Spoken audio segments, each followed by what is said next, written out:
இது ஒரு அறிமுக வீடியோ தான். சப்ஸ்கிரைப் பண்ணிக்கோங்க. Praise the Lord. கர்த்தர் நல்லவர். இந்த காணொலி வாயிலாக உங்களை சந்திக்கிறதுல மிக மகிழ்ச்சி கொள்கிறேன். பல நாள் கேப்பு யூடியூப்பில் இந்த மாதிரி வீடியோஸ் போட்டு ரொம்ப நாள் ஆயிடுச்சு.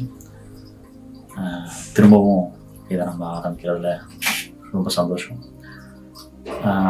இதில் நிறைய காரியங்களை பற்றி பேசலாம் அப்படின்ட்டு இருக்கிறேன். வருகிற நாட்களில் நாம் எதற்காக இருக்கிறோம், இந்த பூமியில் நம்ம வந்ததுக்கான பர்பஸ் என்ன, நாம் யாராக இருக்கிறோம், நமக்கு இப்படிலாம் தெய்வம் நம்மளை வச்சிருக்கிறாரு, நம்மளுடைய சிருஷ்டிப்பு என்ன, நான் எப்படிப்பட்டவனா இருக்கிறேன் அப்படிங்கிற குறிச்செல்லாம் இந்த காணொலியில் பேசலான் இருக்கிறேன். தொடர்ந்து சேனலை சப்ஸ்கிரைப் பண்ணிக்கோங்க. இதில் பெரிய ஒரு தியாலஜியோ இல்லை நிறைய புது புது டீச்சிங்ஸ் வந்திருக்கிறதுனால அதை பற்றி ஏதோ நான் ஒன்று புதுசாக சொல்ல போகிறேன் அப்படிங்கிறது கிடையாது. ஏற்கனவே தேவன் நமக்கு வச்சிருக்கிற ஒரு காரியத்தை தான் நான் உங்கள் மத்தியில் ஷேர் பண்ண போகிறேன். தேவன் உங்களுக்குள்ளே எப்படி இருக்கிறாரு, உங்களை எப்படி உண்டாக்கி இருக்கிறார் அப்படிங்கிற குறிச்செல்லாம் நான் பேச போகிறோம். எனக்கு தெரிஞ்சு நான் சின்ன வயசுலேருந்து பெந்தகோஸ்து வட்டாரத்திலே நான் வளர்ந்தவன். ஒரு பாரம்பரியமாக கிறிஸ்துவாய் அல்ல கிறிஸ்தவனாக நாங்கள் வளர்ந்துட்டோம்.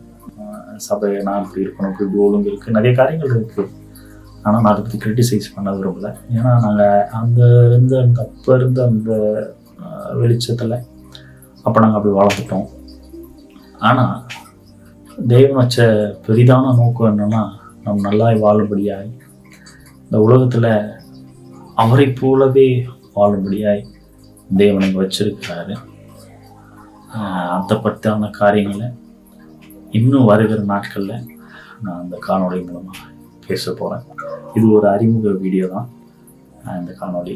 இன்னும் சொல்லப்போனால், நீங்கள் இப்பெல்லாம் ஒன்று இருக்குதா அப்படின்னு நீங்கள் கேட்குற அளவில் கூட அது இருக்க வாய்ப்பு இருக்குது. கிறிஸ்தவத்தில் இப்போ பார்த்தீங்கன்னா நிறைய உபதேசங்கள் வந்துருச்சு. நிறைய உபதேசங்கள் எதை கேட்குறது நிறைய பேருக்கு தெரியல.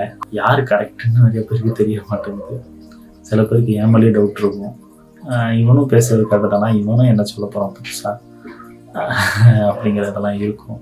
தேவன் எனக்கு எதை சொல்லணும்னு விரும்புகிறாரோ, எதை பேசணும்னு சொல்கிறாரோ அதை அவங்க மத்தியில் நான் பேசி கிறிஸ்துவின் அந்த உறவிலே, அந்த திரித்துவத்திலே இன்னும் வளர, அதை பற்றி தான காரியங்களில், அந்த உறவின் காரியங்களில் தேவனுக்கு அடுத்தவைகளை, மண்ணானவைகள் அல்ல விண்ணுக்குரியவைகளை, இந்த பரலோகத்துக்கு அப்படின்னு நினச்சிக்காதீங்க, நீங்களே வானத்துக்குரியவர்கள். இந்த வருகிற காணொலிகளில் கண்டிப்பாக ஷேர் பண்ணுவேன். சப்ஸ்கிரைப் பண்ணிக்கோங்க. இன்னும் இதே காரியங்களை ஷேர் பண்ணுறேன். கர்த்தர் உங்களை ஆசீர்வதிப்பார். God bless you.